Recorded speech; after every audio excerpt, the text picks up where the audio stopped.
Peace. Wise King for Wise Words Media. And god damn, did you see that knockout? Oh my goodness. Anthony Joshua, you have been officially put on notice. Eddie Hearn, nowhere to hide your little cash cow now. Deontay Wilder is the truth. First and foremost, what I want to know is, where are the Wilder haters at? Where's the Wilder haters at? Because Wilder was getting a lot of hate. I've seen the memes. I've been saying it for years. This guy is the real deal. Yes, there's no trying to patch this guy together to become some kind of media sensation. No, he's not that guy. He doesn't have the bright smile that an Anthony Joshua has. He doesn't have the look that attracts the ladies and puts women in the seats that Anthony Joshua has. He doesn't have that. But you know what he does have? He has a great desire to be number one. The champion, undisputed. Yo, my man, Anthony Joshua. You got to understand, Anthony Joshua's nice. And this is the reason why this is even a big fight to begin with. Why the world wants Joshua versus Wilder is because Joshua has paved the way to become a household name. He has put together a slew of incredible victories, and he has looked at times like a baby Tyson. But guess who is a mature Tyson? Guess who is that Tyson that reached maturation? It is Deontay Wilder. Yo, Deontay Wilder is so gifted. Why? Because he listens. Let's not forget who he has in his corner. New York City Golden Glove legend Mark Breland is his trainer. Mark Breland has taught him the basics of boxing fundamentals. You have seen him go a long way.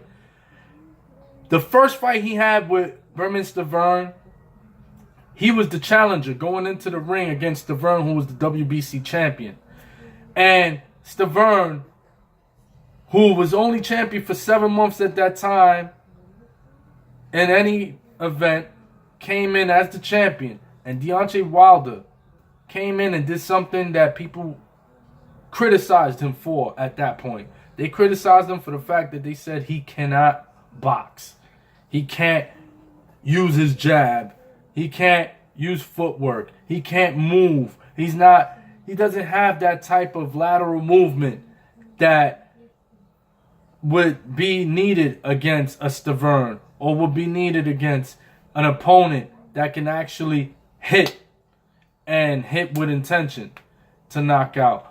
But, yo, you saw in the Stavern fight, part one, the first fight they had a couple years ago, you saw the jab. The jab was there. The footwork, the angles, the 1-2, rocking Stavern a couple times. But Stavern, granted, to his credit, was the only person up until last night that has gone the distance with Wilder. So what Wilder said to himself, this is personal. Wilder said, I am going to end this early. I am going to stop him. There's no way we go in the distance. And what did he do? He landed a picture perfect. This was textbook. If you look in a textbook, how to throw a 1-2 punch, he threw a jab to blind, a blinding jab, followed by a cross, a right cross. But do you see the dynamics of the right cross here? When you look at the mechanics of how a proper right cross is thrown, you see the thumb is facing down. You must throw the thumb down. This is a proper 1-2. Go back and check the video on the knockout, and you will see a blinding jab followed by a properly executed right cross, textbook, that landed through the guard, split the guard of Stavern, catching him flush on the chin, put him on his behind, and he knew what time it was. And so did Wilder. You saw Wilder just stare. When he got up, Wilder just stared at him like, You know what's coming next, right? You know what it is. Bang! Bang! Came through, knocked him down the second time. But that wasn't enough. Because what did Wilder end up doing? When he got up for the third one, oh, word, you want thirds? My man did the Allen Iverson. He hit him with a Iverson crossover and, oh, boom, landed the right overhand. Landed the overhand right. It's so funny, man. I was in astonishment. I watched this video over and over again because I was proud of my man, Deontay Wilder. He's been putting up with a lot from the media, from critics, because they say he hasn't fought nobody. But look what he's done. He's tried to fight Alexander Povetkin. He was going to go to Russia to fight Povetkin, who was making noise in Europe. He was going to travel to the east, across the pond, and make it happen. But what happened? Povetkin got caught with a drug sample in his testing. Popped up positive. Okay, let's get Luis Ortiz, who is Anthony Joshua's mandatory. Deontay Wilder was going to do his work for him and take care of Luis King Kong Ortiz in order to make the fight happen with Anthony Joshua. He was going to take care of Joshua's mandatory. When do you hear about anything like that in boxing these days? It doesn't happen. This is why you have to love Deontay Wilder. And he signed the fight, warned Ortiz that you are going to get knocked out. But what happened? Ortiz pops with a substance in his test. So now what happens? You had to have Stavern with the opportunity to redeem himself. And Wilder told him, yo, you're going to pay for Luis Ortiz not being here tonight. And boy, did he pay. That execution of the 1, 2, proper technique, bang. Sat him on his behind. He got up. And there was more of that to follow. So, my man Deontay Wilder is on his way to great things. And Eddie Hearn, Anthony Joshua, there's no way to hide. Anthony Joshua, you've been exposed in the Klitschko fight. Your fatigue kicks in way too early. You know, if Klitschko was a little younger, maybe 2-3 years ago, if they would have met, Klitschko would have stopped Joshua.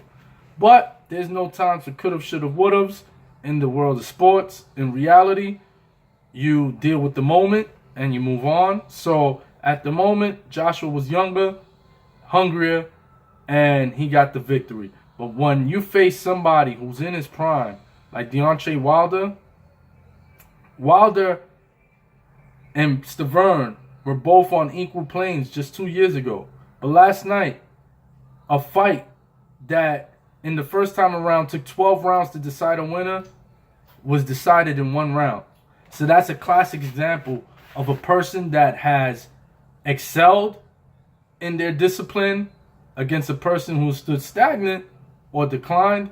And the excel of Wilder just means great things. And it means a cementing in the legacy of a heavyweight champion in Wilder. So, Anthony Joshua, you've been called out, man. What's your move? My man Wilder already moved his piece on the chessboard.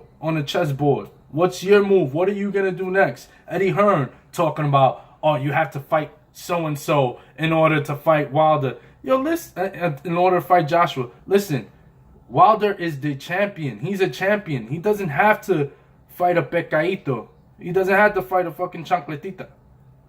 So, in this case, you are losing because the people will see that you have been exposed. You have been trying to hide your cash cow from Wilder, and Wilder is knocking on the door. He wants it, and he wants it badly. So, your move is next. Eddie Hearn, Anthony Joshua, we're waiting. The people are waiting. We're salivating.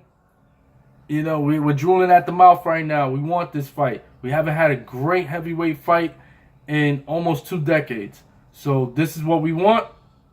give the people what they want. This is Wise King for Wise Words Media. Peace.